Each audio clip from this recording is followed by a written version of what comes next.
En suivant les événements de ces dernières années, je me suis demandé plusieurs fois, qu'est-ce qui se passe en Allemagne, mon pays natal ? Des millions de réfugiés, des agences de renseignement américaines qui écoutent sans distinction le gouvernement et les citoyens allemands. Et les chars allemands qui se dirigent à nouveau vers l'Est. J'ai rencontré des hommes politiques de différents partis, divers experts indépendants et journalistes, afin de comprendre dans quelle mesure l'Allemagne est véritablement indépendante dès qu'il s'agit de prendre des décisions. Agit-elle dans ses propres intérêts nationaux ou exécute-t-elle la volonté de quelqu'un d'autre ?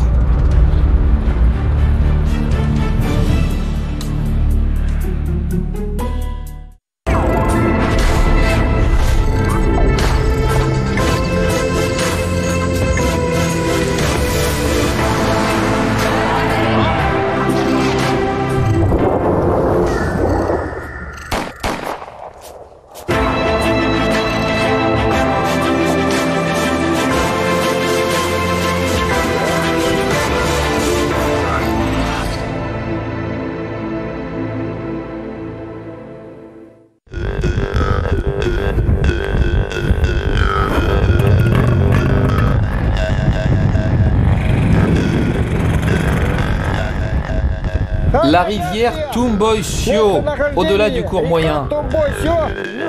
Et elle s'est inclinée pour saluer le propriétaire du tchoum, la tente traditionnelle, et elle a demandé « Faites cesser cette tempête de neige, sinon mon peuple mourra ».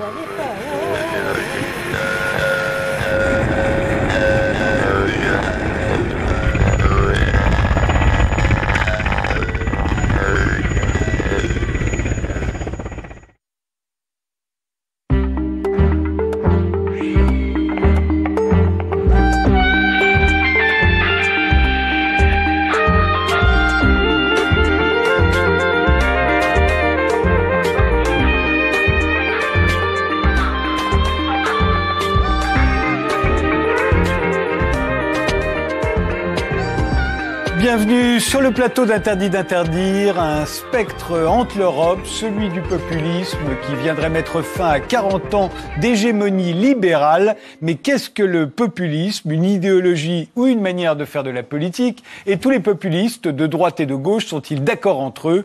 Pour en débattre, nous avons invité deux philosophes politiques qui ont eu tous deux beaucoup d'influence sur leurs camps respectifs, à gauche et à droite, et qui pensent tous deux que nous sommes bien entrés dans un moment populiste. Alors à ma gauche, Chantal Mouffe, professeur au département de sciences politiques et relations internationales de l'université de Westminster en Grande-Bretagne, avec votre mari argentin, Ernesto Laclau, décédé en 2014. Vous êtes considérés comme les théoriciens du populisme de gauche. Votre dernier livre s'intitule d'ailleurs « Pour un populisme de gauche ». Il est paru chez Albin Michel. Vous y écrivez en introduction que dans les années à venir, vous en êtes persuadé, c'est entre populisme de droite et populisme de gauche que passera l'axe central du conflit politique. Alors, est-ce que c'est la raison d'être de ce débat avec Alain de Benoît ?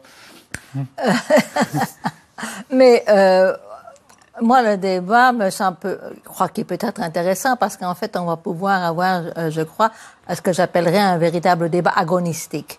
Pour moi, agonistique signifie un consensus conflictuel, parce que c'est pas intéressant d'avoir un débat avec quelqu'un qui considère que le populisme c'est de la démagogie. Là, franchement, mais je crois qu'on a justement avec Alain de Benoît un accord sur vraiment. On pense le populisme d'une manière plus positive, mais on a évidemment un côté de désaccord, donc c'est consensus conflictuel, et c'est, à mon avis, c'est le genre de discussion qui est intéressant.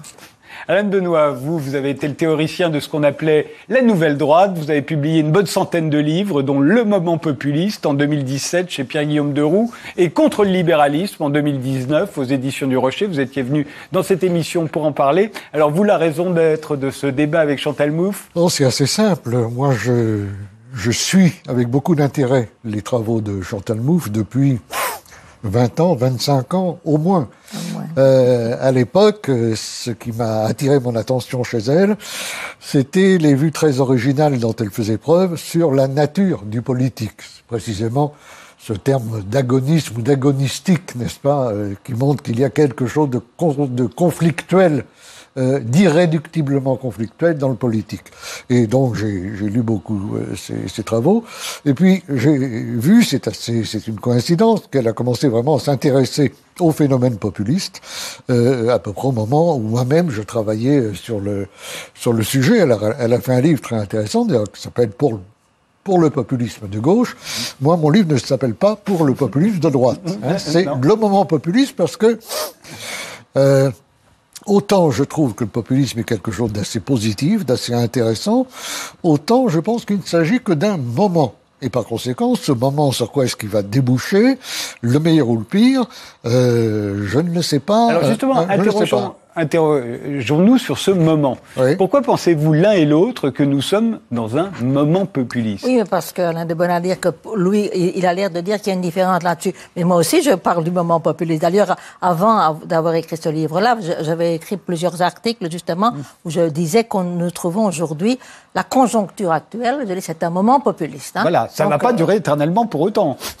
Non, certainement. Mais en fait, ça ne veut pas dire non plus que c'est quelque chose qui est... très limité. Ça peut... Si vous voulez, moi, ce que j'entends par moment populiste, c'est un moment de crise d'hégémonie. Alors ça peut être, dans le cas où nous sommes trouvons, je crois qu'il y a une crise de l'hégémonie néolibérale. Et cette crise de l'hégémonie néolibérale, elle peut durer. Hein. Je ne pense pas que nécessairement ça va être résolu. Donc le moment populiste peut durer un certain temps. Mais c'est vrai que ce n'est pas, par exemple, il y a des... je n'aurais pas dit...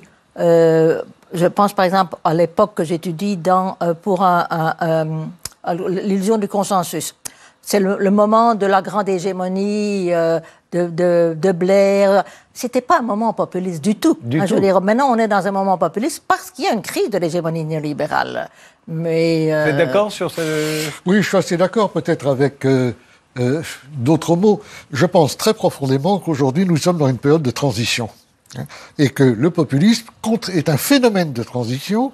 Transition vers quoi? C'est là où il y a évidemment une part d'inconnu. Heureusement, parce que si l'histoire était prévisible, elle deviendrait vite ennuyeuse. Mais déjà, pour cerner un peu le phénomène, avant d'en discuter, donnez-moi juste 3 minutes. Alors, premièrement, je crois, c'est important de le dire, qu'il n'y a pas d'idéologie populiste. Il y a un style populiste, pour élaborer ça de différentes manières. S'il y avait une idéologie populiste cohérente, on ne parlerait pas de populisme de droite, de gauche, etc. Et je pense que Chantal Mouffe est d'accord avec vous, puisqu'elle dit que c'est une manière de faire de la politique. C'est une manière de faire de la politique. Ça n'est pas une idéologie. Autrement, dans une perspective contre-hégémonique. Et ce n'est pas non plus, j'insisterai, un régime. Hein. Non, du tout. Un régime, ça c'est très important. Du tout. Alors, parmi les innombrables causes qu'on allègue pour parler de plus, moi je vois 2 catégories de causes qui sont fondamentales, parce que si on ne prend pas en compte, on ne comprend pas de quoi il s'agit. Il y a une transformation structurelle de l'existence pour une partie grandissante de la population. Nous sommes dans une société liquide, comme disait Zygmunt Bauman, fluide, tout est transitoire, éphémère, ce qui crée déjà un certain malaise dans l'esprit de beaucoup de gens, mais la sociologie du travail évolue. C'est-à-dire que le statut le plus général aujourd'hui, c'est la précarité. Tout le monde va rentrer dans une sphère de précarité. Les gains de productivité expliquent qu'on produise de plus en plus de biens et de services avec toujours moins d'hommes, donc on va se retrouver avec des gens superflus, les hommes en trop dont parlait Claude Lefort, des gens dont on ne sait pas ce qu'on va faire. Le travail devenant une denrée rare, on assiste à la montée d'un chômage structurel et non plus conjoncturel. Les gens qui ont du travail pour le garder sont prêts à céder à tous les chantages. Et donc, il y a une crise formidable. La mondialisation libérale a aggravé la situation en mettant en concurrence les travailleurs des pays européens avec des malheureux qui triment toute la journée pour quasiment rien, et en délocalisant selon leurs intérêts qui leur permettent de faire du dumping fiscal, environnemental ou tout ce que vous voulez. Le résultat, c'est que les gens ressentent un malaise qui est plus que social. C'est un malaise existentiel. Le mouvement des Gilets jaunes, pour moi, n'est pas un mouvement social comme les autres. C'est un mouvement existentiel. C'est pour ça qu'il a fait preuve de tant de pugnacité, de durée, de ténacité. Les gens n'ont plus rien à perdre. Bon. Et enfin, dernier phénomène dans cette catégorie, on assiste aujourd'hui à un déclassement des classes moyennes quelque chose de totalement nouveau par rapport à l'ère du Fordisme triomphant, où ça s'enrichissait en haut, mais ça finissait par profiter un peu à tout le monde, et la crosse moyenne augmentait, et les enfants, quand ils y rentraient, n'en sortaient plus. Aujourd'hui, ça s'accumule toujours, les profits en haut, mais ça ne redescend plus en bas. Et en bas, c'est la pauvreté ou la stagnation ou la précarité qui règne. C'est le passage de la société en pyramide à la société en tablier.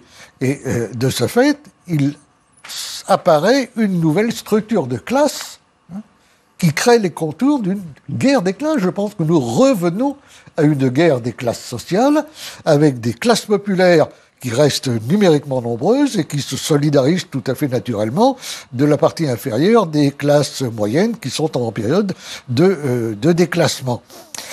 Ça, c'est une chose. La deuxième chose, très vite, c'est l'extraordinaire climat de défiance qui s'est instauré vis-à-vis de la classe politique, toutes nuances confondues, de droite ou de gauche, c'est-à-dire directement contre ces partis de gouvernement qui, en alternance, ont dirigé un peu partout pendant les dernières décennies.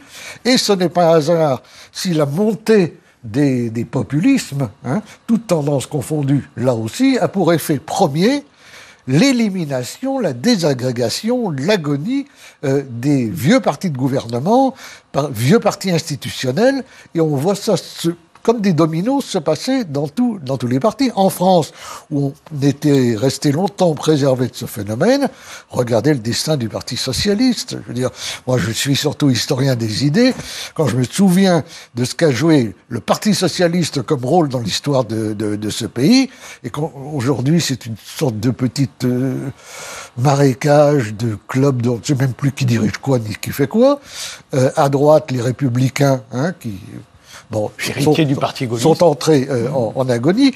Donc, il y a à la fois une clarification, une radicalisation, il ne faut pas se le dissimuler, mais surtout une transfiguration profonde du paysage politique qui est due précisément dont les populismes sont le résultat sur fond général de crise du capitalisme libéral et de l'hégémonie néolibérale. Oui, bon, d'accord. Oui, donc on a... je suis d'accord avec certains des points que vous avez indiqués, par exemple, là. Mais moi, je vois la chose d'une manière un peu différente. Mais d'abord, je voudrais dire une chose par rapport à spécifier le populisme. Moi, je le défends, mais ça, je reprends l'idée qu'Ernesto Laclau a défendue dans La raison populiste. Donc, comme vous le dites, je suis d'accord avec vous, ce n'est pas une idéologie, ce n'est pas un régime, ça n'a pas de contenu spécifique, programmatique spécifique, c'est une stratégie de construction de la frontière politique. Pour moi, c'est absolument fondamental, ça.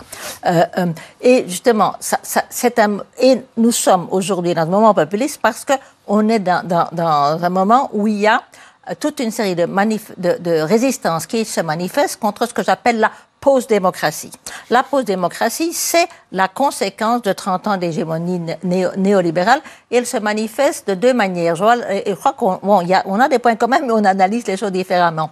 Parce que, disons, en fait, déjà, dans l'illusion du consensus, j'étudiais une partie de ce qu'est la post-démocratie, qui est ce que j'appelais à cette époque-là, enfin, je l'appelle toujours comme ça, la post-politique. C'est-à-dire le fait que alors ça, c'est la conséquence, bien entendu, de la troisième voie, du rapprochement du parti de centre-droit et centre-gauche, qui vient du fait que les partis sociaux-démocrates ils ont capitulé à l'hégémonie néolibérale, ils acceptent l'idée qu'il n'y a pas d'alternative à l'hégémonie néolibérale. Donc, quand ils arrivent au pouvoir, la seule chose qu'ils peuvent faire, c'est gérer de manière un peu plus humaine. Ça, c'est vraiment la pause politique. Conséquence de ça, ça veut dire qu'en fait, les citoyens n'ont plus vraiment de voix, ils ne peuvent pas prendre de décision. Quand ils vont voter, parfois justement avec mes étudiants, je dis, c'est la différence entre centre-droit et centre-gauche, c'est Coca-Cola et Pepsi-Cola. Donc ils n'ont pas de voix. Alors ça met en question ce qu'on peut appeler la souveraineté populaire. Parce que pour moi, l'idée de démocratie, il y a deux aspects. C'est l'égalité et la souveraineté populaire. Quand je parle de post-démocratie, je parle d'une situation où les deux éléments ont été mis en question. Donc, le premier, c'est la post-politique. Les citoyens n'ont plus de voix. Les indignados, par exemple, disaient quelque chose qui, en Espagne, qui était très juste. Nous avons un vote, mais nous n'avons pas de voix. Tenemos voto, pero no tenemos voz. Oui, parce que c'est vrai, si on va voter entre Coca-Cola et Pepsi-Cola, ils n'ont pas de voix. Ça, c'est donc l'élément un des éléments centraux de l'idéal démocratique a été laissé de côté. Et alors ça, c'est un phénomène un petit peu plus récent que j'ai commencé à voir surtout à partir du moment de la crise de 2008, parce que je crois que la crise de 2008, c'est une crise économique qui s'est transformée en une crise d'hégémonie du modèle néolibéral. Et la crise, les conséquences, la façon dont les partis sont intervenus pour aider les banques et surtout les politiques d'austérité qui ont été mises en place. Alors ça a conduit à un phénomène que j'appelle d'oligarchisation de nos sociétés. Parce que je crois que les sociétés démocratiques d'Europe occidentale sont dans un processus. Alors là, je rejoins ce que vous disiez. On a un gouffre qui s'est installé entre un groupe chaque fois plus petit de gens très très très riches et de l'autre côté, alors les classes populaires évidemment qui sont encore plus, les classes moyennes qui sont en train d'être précarisées, paupérisées, et puis toute une série de un développement exponentiel des inégalités. C'est quelque chose qui est bien documenté par Thomas Piketty dans son livre sur le capitalisme au XXIe siècle. Donc, ça veut dire que l'autre élément fondamental de l'idéal démocratique, qui était la lutte pour l'égalité, aussi laissé de côté. J'appelle ça la post-démocratie. Et aujourd'hui, ce que nous voyons, c'est une multiplicité de résistances contre cette post-démocratie. Alors là, les Gilets jaunes, à mon avis, bien que je n'appelle pas ça un mouvement populiste, je dirais, on peut en parler par la suite si vous le désirez, mais les Gilets jaunes, si on voit leurs deux revendications fondamentales, il y en a une qui a à voir avec la question de l'égalité, la fiscalité, et une autre qui a à voir avec justement avoir une voix, hein, le RIC, c'est ça.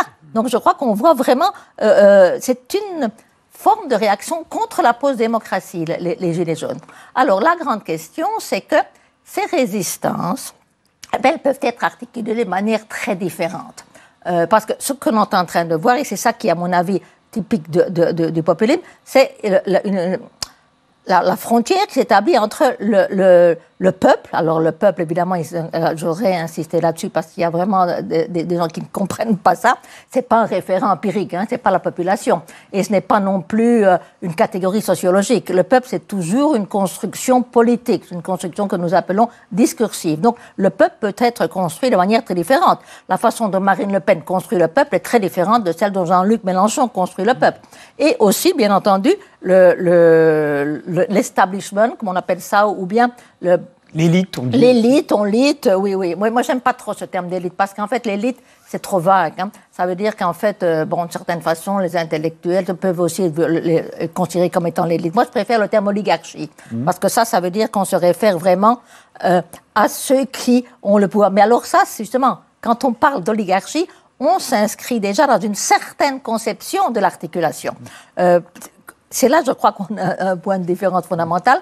C'est entre, moi je parle populisme de droite, populisme de gauche, tandis qu'Alain de Benoît considère que le moment populiste, ça veut dire que la droite, la gauche, c'est fini. Hein, ça, c'est notre point de désaccord fondamental.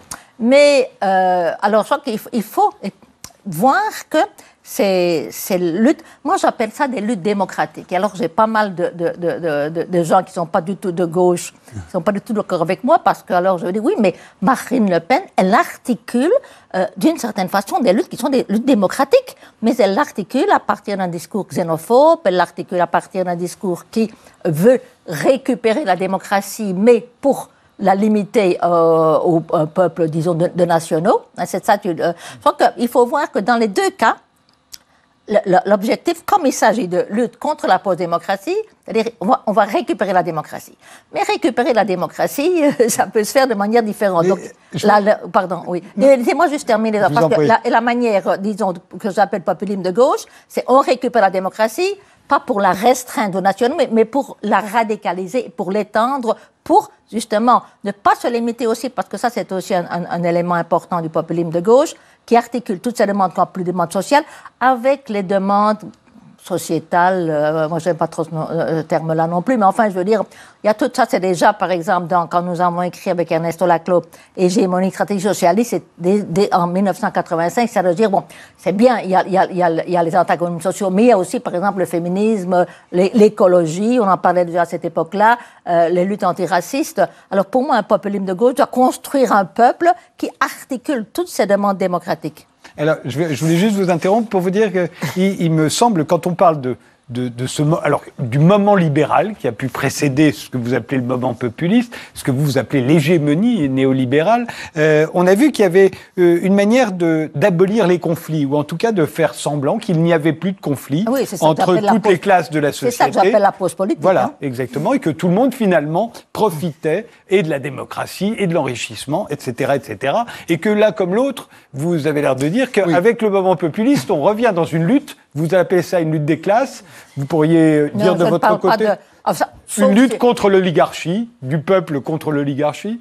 Oui, mais en tout cas, il y a des intérêts contradictoires qui sont toujours là. Bien entendu, mais justement, c'est-à-dire le moment populiste réintroduit de la conflictualité, justement. Voilà. Et là, vous êtes d'accord. C'est ça qui est important. Oui, là, je suis tout à fait d'accord, bien sûr, parce que l'idéologie libérale repose sur l'idée qui a une vertu pacifiante de la pratique démocratique, calquée sur l'échange marchand, et qui va désamorcer les conflits avec en arrière-plan l'idée que les intérêts, finalement, vont se concilier. Et la vie politique réelle montre que les intérêts ne se concilient pas, et que quand on croit qu'ils le sont, on sacrifie certains intérêts, généralement ceux des dominés, à ceux des dominants. Maintenant, il y a deux points sur lesquels on n'est sans doute pas d'accord, parce que je crois que c'est intéressant, parce que sans ça, on est d'accord sur un grand nombre de choses. Premièrement, puisqu'on parle de conflictualité, je ne crois pas que le grand conflit de l'avenir, ce soit les populistes de droite contre les populistes de gauche. Pour moi, c'est le phénomène populiste contre les vieux partis, d'une part, et c'est surtout la scission entre les libéraux et les illibéraux ou les anti-libéraux. Pour moi, je suis totalement anti-libéral, hostile à l'oligarchie que sont devenues les démocraties libérales, hostile au capitalisme libéral.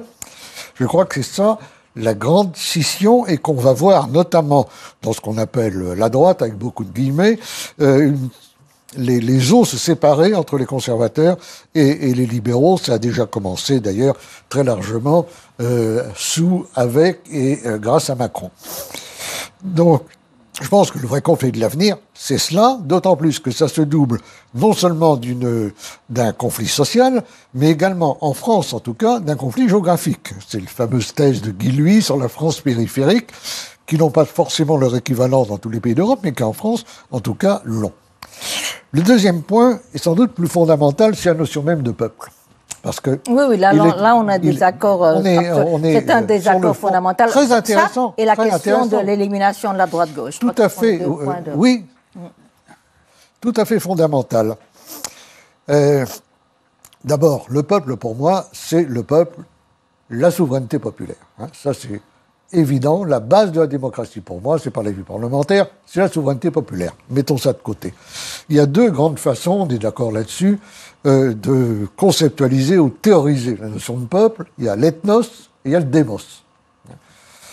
À droite, on privilégie souvent l'ethnos. L'ethnos, qu'est-ce que c'est? C'est le peuple pris dans son histoire historique et culturelle. C'est pas une notion directement politique, c'est ce qu'il a été, ce qu'il est devenu.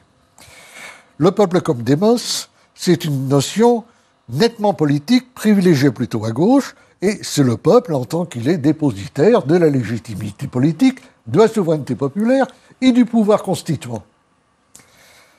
Alors, est-ce qu'il faut choisir entre ces deux conceptions? Moi, le reproche que je ferai au populisme de gauche de Chantal Mouffe et de Ernesto Laclau, c'est, je dirais, un peu de constructivisme. Parce que c'est vrai. Attendez, je termine rapidement. C'est vrai que le peuple se construit.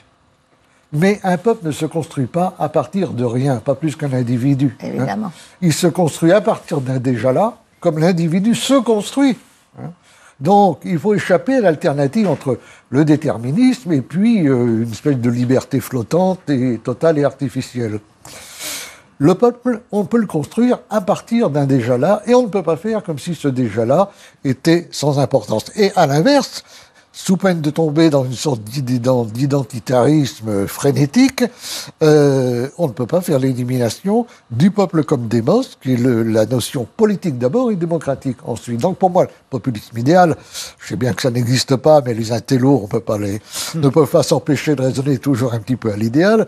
Évidemment, c'est la prise en compte du peuple, à la fois comme ethnos, et comme démos, peut-être même faudrait-il ajouter encore une dimension du mythos, du mutos, pour désigner tout cet imaginaire symbolique qui lie l'appartenance sur la base des valeurs partagées, de l'histoire commune et de l'aspiration au commun, parce que le commun, c'est finalement aussi une notion qui est intrinsèquement liée au populisme. Je crois que ce dont la société actuelle manque le plus, c'est le commun, hein.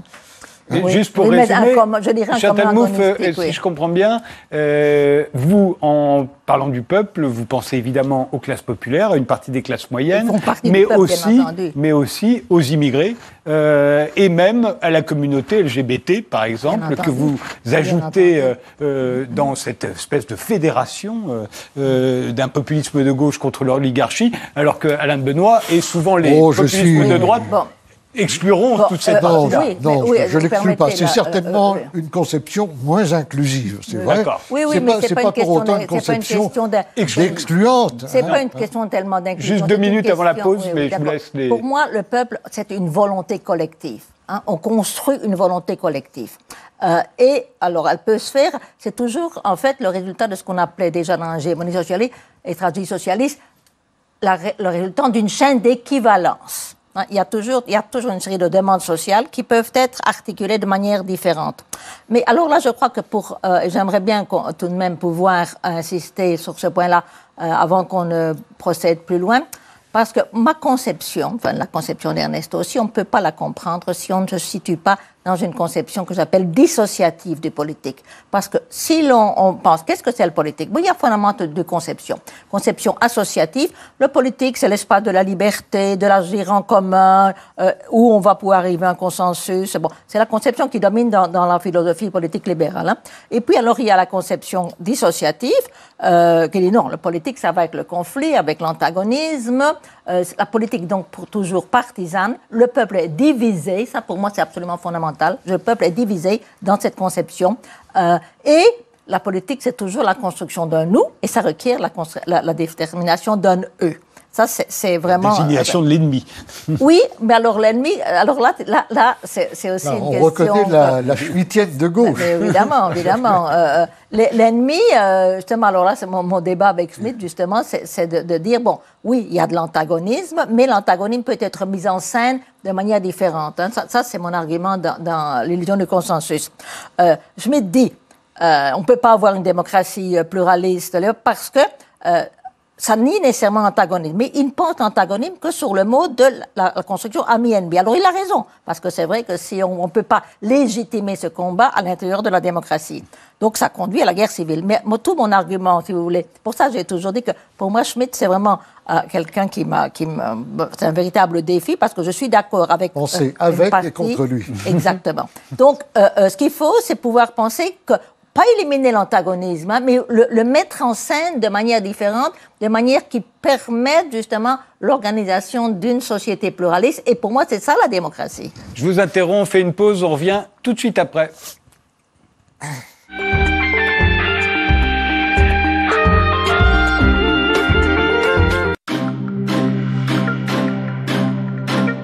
Si réellement les banques s'étaient remises en ordre, eh bien leur cours boursier ne serait pas celui de maintenant. On est là face à une espèce de déversement de liquidités phénoménal, avec des gens qui se disent, finalement, les banques centrales délivrent quand on leur demande, et donc on est protégé. Donc il y a une espèce de transformation du discours économique au travers du banquier central qui est dans le mystère. La formule ultime, c'était la formule de Greenspan. Si vous avez compris ce que j'ai dit, c'est que je me suis mal exprimé. Et donc il y a une façon de transformation en pensée magique, et une pensée magique, c'est un échec, c'est un aveu d'échec. On sait très bien, c'est une question de probabilité, on sait très bien qu'il y a un moment où il va y avoir un souci.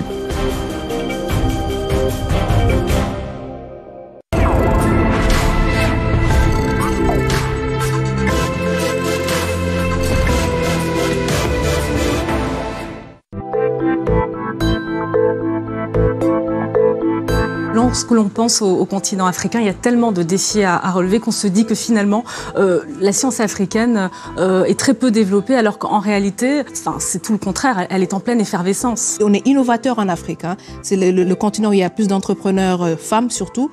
Alors il faut qu'on soit innovant même dans la façon dont nous finançons les recherches. Il faut qu'aujourd'hui on comprenne l'importance d'avoir des chercheurs qui travaillent, que ce soit sur des recherches appliquées, les mathématiques appliquées, l'ingénierie, mais aussi des recherches fondamentales. On sait aussi que c'est un continent où il y a une démographie galopante, une jeunesse très marquée, et puis il y a ce gap aussi, on sait que c'est une jeunesse qui peine encore à accéder à l'éducation. Oui, c'est vrai qu'aujourd'hui, il n'y a aucun pays en Afrique qui donne plus de 1% de leur GDP dans les recherches et innovations. Je crois que le challenge en général, c'est comment tu prends la recherche qui est faite dans les labos et que tu commercialises ça à l'échelle où ça peut devenir une industrie et changer la vie des gens.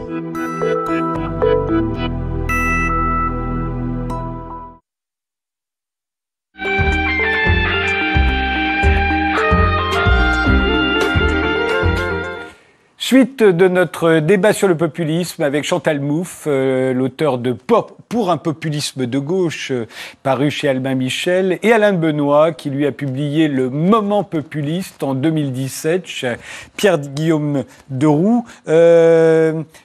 Dans son livre, Chantal Mouffe dit que pour l'instant, c'est le populisme de droite qui gagne les élections et qu'elle ne cautionne pas pour autant leur politique réactionnaire ou xénophobe. Elle fait bien toujours la différence entre la gauche et la droite. Oui. Dans ce moment populiste, à la fin, ce populisme qui est une manière de faire de la politique, à la fin, il reste la gauche et la droite et elles sont susceptibles de s'opposer. Oui. Ça n'est pas tout à fait votre analyse à vous. Hein, le problème, c'est que dès qu'on fait cette analyse-là, on met le doigt sur une réalité incontestable, mais il y a un problème de vocabulaire. Est-ce qu'il faut recourir aux notions de droite et de gauche? Parce qu'on va retomber sur un débat qui dure depuis plus d'un siècle, c'est-à-dire l'incapacité des politologues à s'accorder sur une définition unitaire de ce qu'est la droite et la gauche.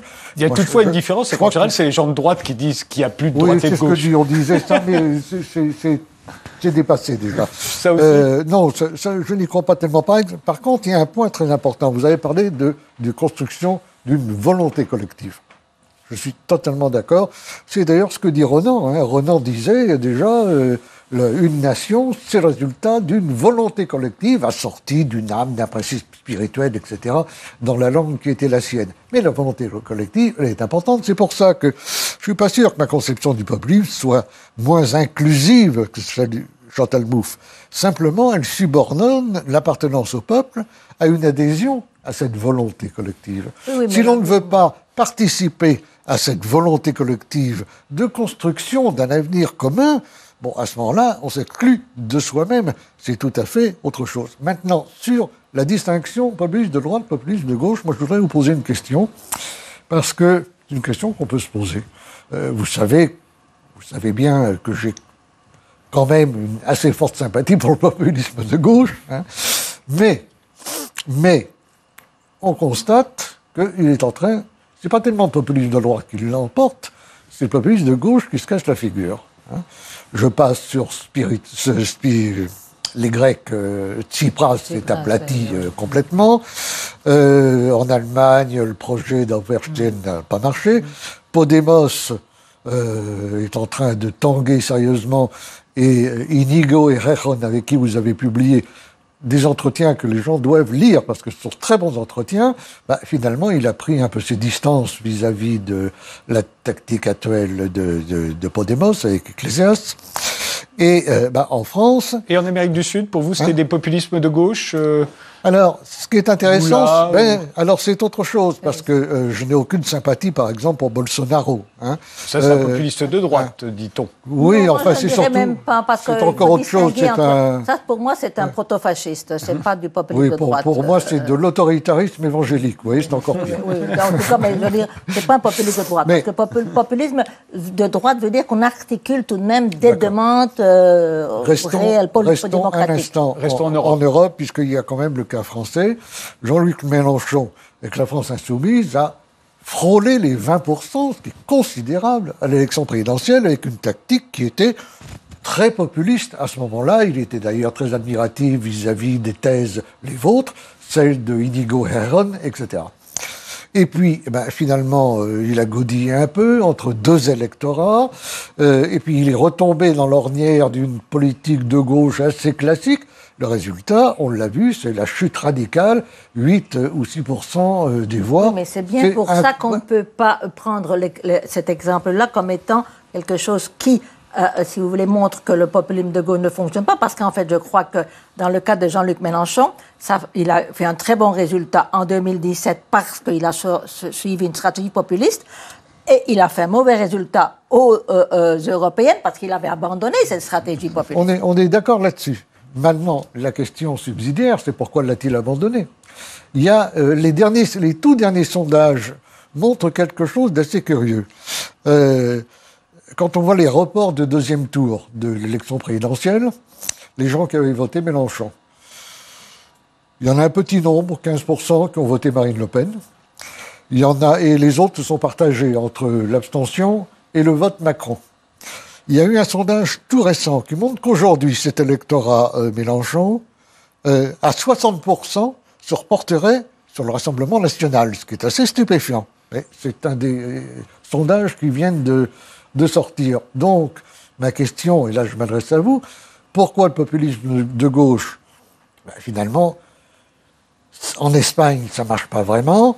Mais Mélenchon, en Espagne, c'est pour la même raison. Abandonne cette tactique. Pourquoi l'abandonne-t-il? Oui, ça, c'est une autre chose. Et par exemple, dans le cas de l'Espagne, il faut aussi voir qu'en fait, ils ont eu un très bon résultat au début, lorsque clairement ils avaient une stratégie populiste. Ouais. Par la suite, justement, ça a été la raison de la dispute entre Errejón et Pablo Iglesias.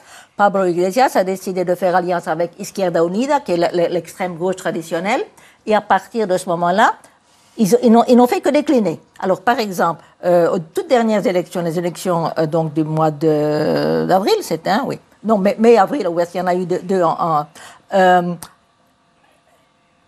à Madrid, par exemple, aux élections autonomistes, c'est là où Íñigo Errejón a décidé de ne pas suivre la ligne d'Iglesias, parce qu'il disait, bon, ça va pas donner résultat, et de faire avec Carmena un nouveau groupe, Mas Madrid. Eh bien, Íñigo Errejón a fait pratiquement 15% avec une ligne populiste, tandis que Iglesias et Podemos, avec leur ligne vraiment plutôt extrême gauche traditionnelle, ils ont fait 6%. Expliquez-nous ce qui est pour vous. Expliquez-nous ce qui est pour vous. C'est très clair, c'est pas la stratégie populiste qui est en cause, c'est l'abandon. C'est l'abandon. Alors, vous me demandez pourquoi ils ont abandonné. Alors là, ce sont des raisons. Ce que je voudrais que vous nous expliquiez, l'un comme l'autre, parce que vous n'êtes peut-être pas forcément d'accord, c'est qu'est-ce que c'est qu'une stratégie populiste, justement? Justement, c'est qu'on essaye depuis d'expliquer depuis le début. Stratégie populiste, c'est la construction d'une frontière politique qui définit l'opposition fondamentale entre ceux d'en bas et ceux d'en haut. Voilà. C'est donc une grande différence avec, par exemple, la ligne libérale, qui il n'y a pas de frontière. Mais l'extrême gauche traditionnelle, par exemple, elle pensait aussi qu'il y avait les possédants. Oui, sauf que l'extrême gauche traditionnelle est là. Alors, il faut reconnaître que le marxisme construit une frontière politique, mais il ne le construit pas de manière populiste. Il le construit de manière que le capital contre le travail, la classe ouvrière contre la bourgeoisie. Et ça ne fonctionne plus aujourd'hui. C'est pour ça que je voudrais revenir sur la question droite-gauche. Vous savez, moi, quand je parle de gauche, j'utilise le mot gauche comme principe axiologique. Je veux dire, parce que c'est vrai qu'on parle de gauche, on peut dire, ah oui, ça peut être justement des groupes sociaux. Alors, il y a des groupes sociaux qui ont des intérêts particuliers qui correspondent à un projet de gauche, d'autres droite. Je n'y crois pas. Ça, c'est de l'essentialisme. Alors, concevoir la gauche de cette façon-là, pour moi, ça ne marche pas. Mais je crois qu'on ne peut pas abandonner le fait que, et là, je crois qu'on retombe sur quelque chose qu'on était d'accord, il y a une société de pluraliste, le pluralisme des valeurs, à la façon de Nietzsche, à la façon de Max Weber, ça veut dire qu'il y aura toujours de l'antagonisme. Donc, on ne peut pas, toutes les valeurs ne sont pas réconciliables. Et à un moment donné, il faut choisir son camp. Et c'est là, je crois, que la distinction droite-gauche permet justement de penser les différents camps. Par exemple, il y a un petit livre de Norberto Bobbio que vous connaissez sans doute, qui s'appelle Droite-Gauche, parce que dans cette discussion, on l'a eu en Italie il y a pratiquement 30 ans. Il a fait une discussion énorme, et en France, il est passé presque inaperçu. Et alors Bobbio dit, mais finalement, si on voit que la différence entre la droite et la gauche, c'est que la gauche, pour elle, le principe fondamental, c'est l'égalité, tandis que la droite, ça accommode parfaitement des inégalités, si on peut les présenter comme étant une défense de la liberté. Donc là, je crois que c'est dans ce sens-là que je veux maintenir la distinction droite-gauche. Hein, pas dans un sens sociologique qui a des intérêts qui sont plus ou moins... Parce que finalement, moi je crois à ce pluralisme des valeurs et au fait que toutes les valeurs ne sont pas réconciliables. Mais moi aussi, je crois au pluralisme des valeurs et au fait que toutes les valeurs ne sont pas réconciliables et de la nécessité de savoir à qui on s'attaque et de choisir son camp. Voilà. Et moi j'ai choisi mon camp, mais je ne suis pas très claire sur quel est votre camp à vous. Ce que je vous reproche cordialement, c'est de vous accrocher à un vocabulaire qui est devenu vide. Parce que vous ne pouvez vous dire de gauche qu'en disant « Ah, mais attention, pas cette gauche-là, ni celle-là, ni celle-là, et attention, il ne faut pas non plus croire que par gauche, je veux dire, on n'en sort plus. Allons dans des choses concrètes, la liberté, l'égalité, qu'est-ce qui est le plus important? On est dans les autre chose complète, Alain de Benoît, et je vous pose à votre tour la question. Là, une stratégie populiste, une ligne populiste, ce serait quoi pour vous? Écoutez, prenons l'exemple de Mélenchon. Ouais. Hein, en quoi c'était plus populiste? En 2017. En quoi est-ce que les classes populaires se reconnaissaient mieux? Bon, c'est très simple. Dans la campagne présidentielle, dans les meetings de Mélenchon, on voyait des drapeaux tricolores, pas des drapeaux rouges. On chantait la Marseillaise, pas l'international. Aussi l'international. Mais non, un peu, oui, mais enfin, on ne les séparait pas. Non, il y avait par exemple, les deux. Mélenchon ne parlait presque jamais du mot gauche, mais il parlait du peuple. Mais oui, absolument. Et c'est-à-dire, qu'est-ce qu'il faisait? Oui, mais attendez, c'est-à-dire qu'il prenait en compte une dimension nationale, patriotique, auquel les gens des classes populaires sont sensibles, on le voit, dans plus d'une occasion. Or, c'est ça qu'il abandonne pour se retourner vers un public, un électorat bobo, qui vit dans les mondanités et qui poursuit ce que la gauche a fait de pire, et là-dessus je suis entièrement d'accord avec Jean-Claude Michéa, c'est-à-dire de trahir systématiquement l'idéal de défense des travailleurs, l'idéal de défense du socialisme au profit de la fusion vers l'hégémonie libérale, la reconnaissance du principe du marché, de la société de marché. En 1983, le tournant de Mitterrand, ça a été l'abandon des principes socialistes et disons, ce que vous disiez tout à l'heure, il n'y a pas d'alternative. There is no alternative. C'est Margaret Thatcher. Bon. Vous savez comme moi que dès qu'on dit il n'y a pas d'alternative, on sort du politique. Donc en politique, il y a toujours une alternative. Dès que la raison reprend ses droits, au fond, on quitte la ligne populiste. Et dès qu'on est dans les symboles, dans l'émotion, c'est pour ça que je disais, il faut tenir compte du démos et de l'ethnos. Il faut poser à la fois le peuple comme quelque chose qui est à construire et à reconstruire au moyen d'une volonté collective, mais en partant aussi d'un déjà là qui lui relève plus de l'ethnos, c'est-à-dire qu'il y a une histoire spécifique et que tout le monde peut s'y agréger à condition simplement de vouloir bâtir cet effort de commun en commun. Oui, mais alors, quelques petites clarifications. D'abord, la question du démos. Parce que j'insiste beaucoup sur l'importance de la conception dissociative pour comprendre ce que c'est qu'une stratégie populiste. Parce qu'au fond, je crois qu'une des raisons pour lesquelles il y a tellement d'opposition au populisme, c'est parce que, justement, c'est une stratégie d'établir une frontière. Alors, évidemment, les libéraux, ils n'en veulent absolument pas. Donc, ils considèrent que c'est une pathologie de la démocratie, établir une frontière. Non, non, les gens bien... Alors, par exemple, combien de fois on m'a pas entendu, mais pourquoi cette distinction entre nous, eux? Pourquoi est-ce qu'on ne peut pas être tous nous? Je veux dire... c'est le rêve ancien. Oui, d'accord. Oui, mais j'ai l'impression, d'une certaine façon, certaines de vos formulations allaient dans ce sens-là. Mais revenons à la question de démocratie. Demos Kratos, d'accord. Il y a un texte très intéressant de Nicole Laureau où elle montre qu'au fond, Kratos, ça veut dire avoir le dessus. Alors, Demos Kratos, ça veut dire qu'au fond... Pardon, Chantal Mouffe, écartez un tout petit peu votre truc parce qu'il frotte sur votre micro. Avoir le dessus. Donc, au fond, ça indique qu'il y a toujours une partie du peuple qui a le dessus. La démocratie, c'est pas tout le monde, il est beau, il est gentil, on va s'entendre. Ça veut dire qu'il y a du conflit à l'intérieur de la démocratie. C'est toujours une partie du démos qui a le kratos. Et justement, le populisme, pour moi, le populisme construit le démos, mais il le construit justement à partir d'une division. La façon dont le populisme de gauche construit le démos, c'est à partir justement d'une articulation spécifique de demandes démocratiques qui vont viser à avoir une radicalisation de la démocratie, tandis que dans le cas du populisme de droite, c'est au contraire pour la restreindre. Alors, je suis d'accord avec vous. Moi, il y a un problème avec ces mots. C'est une question de vocabulaire aussi. Sauf que... Regardez d'ailleurs que tout ce que vous dites là, qui est très exact, vous avez le plus grand mal à le faire accepter d'une certaine gauche, celle qui justement rêve d'un monde sans frontières, bisounours. Absolument, absolument. Mais voilà. Et moi, en fait, j'ai beaucoup cherché d'avoir un autre terme. À un moment donné, on parlait du populisme progressiste. Maintenant, on ne peut plus parce que Macron nous a accaparé le mot. Alors, il y en a d'autres. Avec Inigo Erregon, si vous avez lu le livre, vous verrez qu'on a un petit discours là-dessus parce que il dit non, un populisme démocratique. Je dis oui, mais démocratique, bon, c'est trop. Donc, mais j'ai une certaine difficulté à dire. Je crois. C'est ça, pour moi ce qui est important. Il faut distinguer différents types de populistes. Hein. Bon. Et finalement, alors populisme inclusif, populisme qui soit plutôt un populisme, disons, immunitaire. Vous dénoncez un populisme réactionnaire ou xénophobe. Oui, justement. Alors, pour moi, donc si vous voulez, mais c'est vrai qu'en fait, droite et gauche sont des métaphores. Hein, vous savez ce que disait Nietzsche, hein? Nous sommes à une époque où les mots ont commencé à puer. Oui.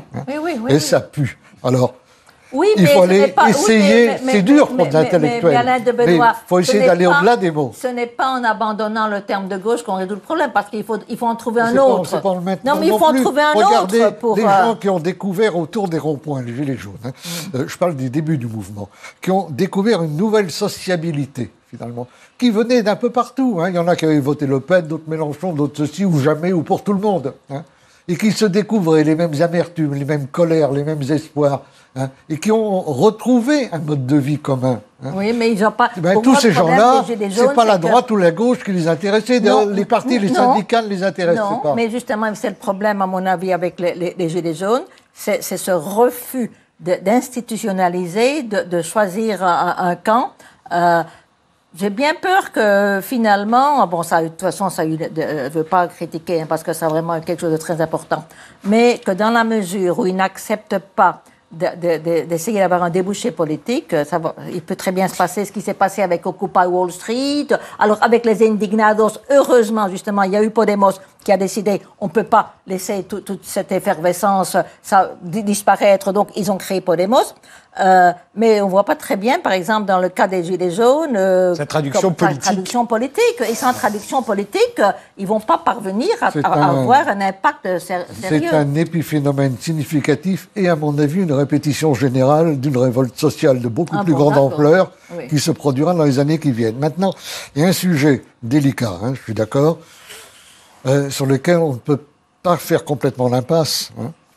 Un mouvement populiste, par définition, s'adresse quand même en priorité aux classes populaires. Pas dans ma vision. C'est-à-dire, dans la mienne, oui, parce qu'un populisme qui ne se préoccupe pas des classes populaires, c'est quand même un peu paradoxal. Oui, d'accord, mais c'est pour... Il n'est pas question de... Parce qu'on m'accuse aussi parfois de dire que ma conception, c'est de dire qu'il faut privilégier les demandes sociétales sur les demandes sociales. Absolument, j'avais dit ça. D'ailleurs, dans l'hégémonie stratégique socialiste, précisément, ce qu'on disait, c'est qu'il faut absolument... C'est nécessaire pour un projet émancipateur, comme on veut l'appeler, articuler les demandes de la classe ouvrière avec les demandes d'autres demandes, disons. Voilà. Et aujourd'hui, écoutez... Pour autant que ça s'articule, parce que le sociétal a été aussi un moyen de faire oublier le social. Mais ce que je voulais dire, simplement, c'est ceci. Je pense quand même que les classes populaires sont l'objectif visé. Il se trouve qu'en France, un peu partout, les classes populaires en ont assez de l'immigration. C'est comme ça. Je ne dis pas que c'est bien ou c'est mal, c'est un fait, tous les sondages le montrent. Et le refus de quelqu'un comme Mélenchon, par exemple, de venir sur ce terrain, ce que je peux très bien comprendre de son point de vue, est-ce que ce n'est pas l'une des causes qui explique sa relative stagnation, alors qu'il a tous les autres ingrédients de la marmite, si vous voulez. Oui, mais remarquez, par exemple, c'est un problème qu'il faut poser à froid. Oui, mais je crois que c'est pas... Alors, c'est un problème épineux, hein, je suis d'accord avec vous sur l'immigration. Mais ce n'est pas nécessairement ça qui va être l'obstacle fondamental. Par exemple, le problème de l'immigration, jusqu'à très peu de temps, en Espagne, ça ne se posait pas. Là, c'est uniquement maintenant qu'on... Non, parce que c'était en Italie, mais maintenant ça va se poser en Espagne.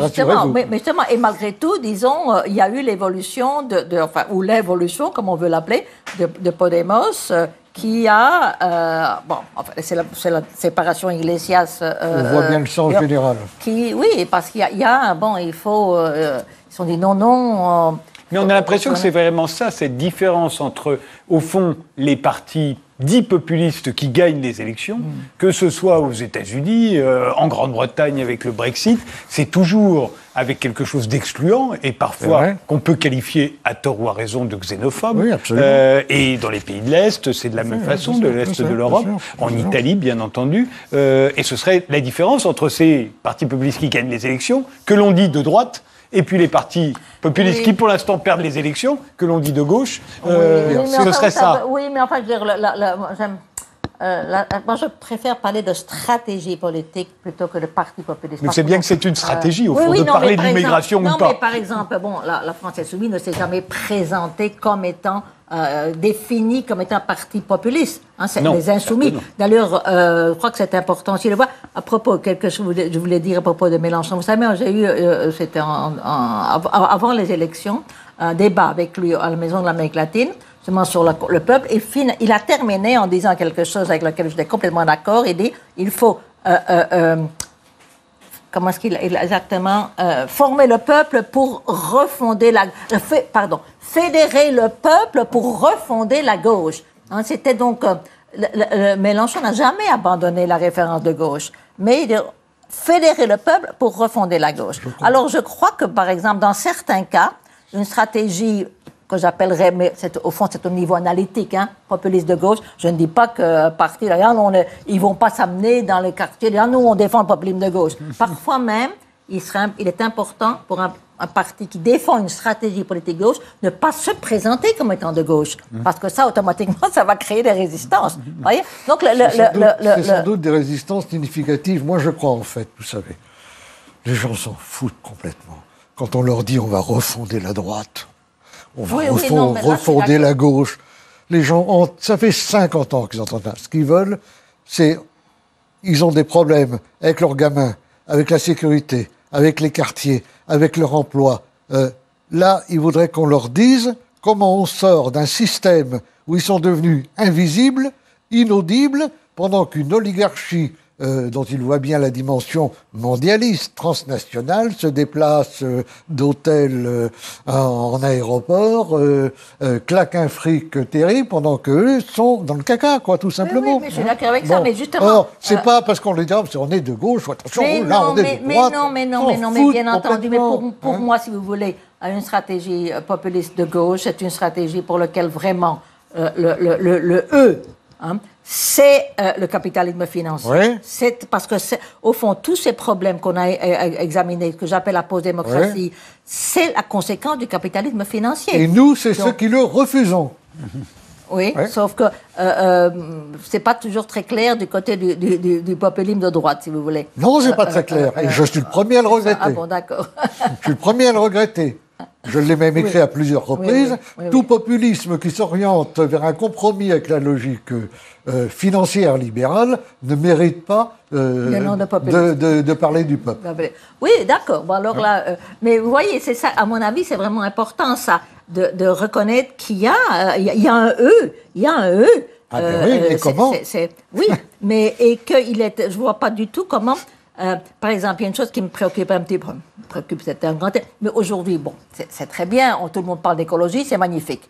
Mais l'écologie, ça peut être articulé de manière très différente. Hein. Ah oui, ça, c'est sûr. On peut avoir une écologie autoritaire, on peut avoir une écologie... du développement durable, la théorie de la décroissance, il y a de la marge. Hein. Et par exemple, pour moi, une écologie qui ne mette pas en question le capitalisme financier et le modèle néolibéral, c'est pas une écologie qui va résoudre le problème. C'est pourquoi moi j'ai énormément de sympathie pour l'idée de Green New Deal d'Alexandria Ocasio-Cortez, parce que ça vous montre comment on peut établir une chaîne d'équivalence entre des demandes sociales et les demandes qu'on voit plutôt avec des questions qui ne sont pas de classe. Je crois que là, mais c'est ça l'articulation d'une chaîne d'équivalence. Et clairement, dans le cas du Green New Deal, on sait très bien quel est l'adversaire.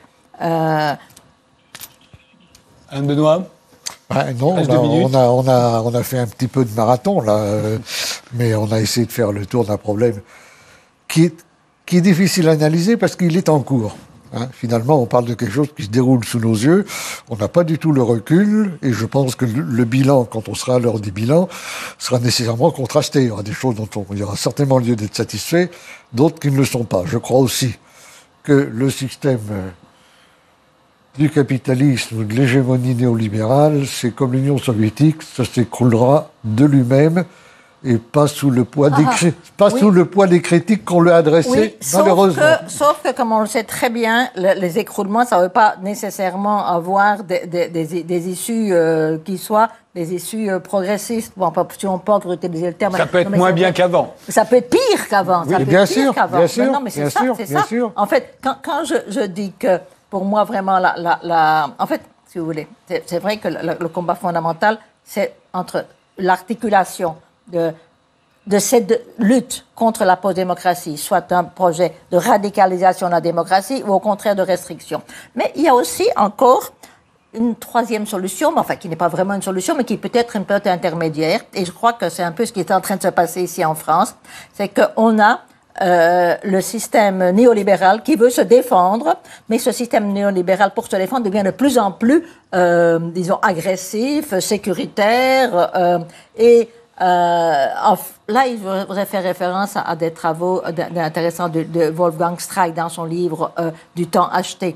Il dit, je crois qu'il y a quelque chose de très juste là-bas, on est arrivé à un moment où la possibilité d'avoir, disons, une forme de conciliation entre le capitalisme et la démocratie, c'est fini. Ça a été possible pendant l'époque, moi, que j'appellerais plutôt l'hégémonie social-démocrate, c'est-à-dire l'État keynésien après de welfare. Mais maintenant, c'est plus possible. Donc, je crois que si on n'a pas une sortie populiste, on va avoir une sortie de défense du libéralisme autoritaire.